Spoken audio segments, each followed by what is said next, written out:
Zee 24 तास एक पाऊल पुढे। सिंचनापाठोपाठ वीज निर्मितीमध्ये महाघोटाळा झाल्याचा सनसनाटी आरोप भाजप नेते विनोद तावडेंनी केलाय। वीज निर्मितीमध्ये 19,672 कोटींचा घोटाळा झाल्याचा आरोप त्यांनी केलाय। 2004 पासून हा घोटाळा झाल्याचा आरोप करण्यात आलाय। वीज निर्मिती प्रकल्पांमध्ये हा घोटाळा झालाय।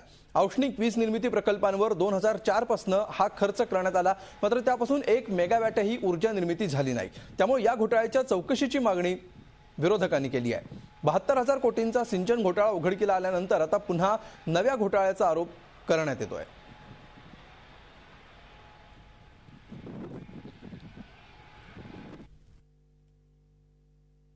सन 2004 पासून 19,672 कोटी रुपये खर्च होऊन सुद्धा महानिर्मितीची औष्णिक वीज निर्मिती 1 मेगावॅटने सुद्धा वाढलेली नाही।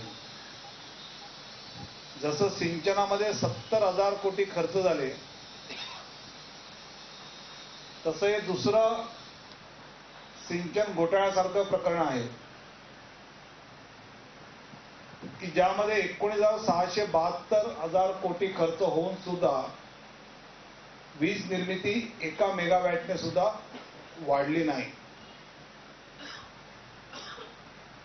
भारनियमनाचा कालावधी सन 2002 पासून कमी तर झालाच नाही, पण तो सतत वाढत राहिला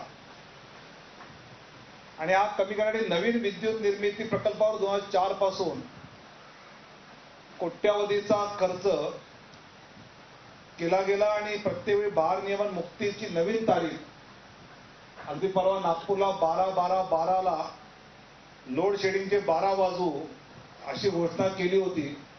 झी 24 तास एक पाऊल पुढे।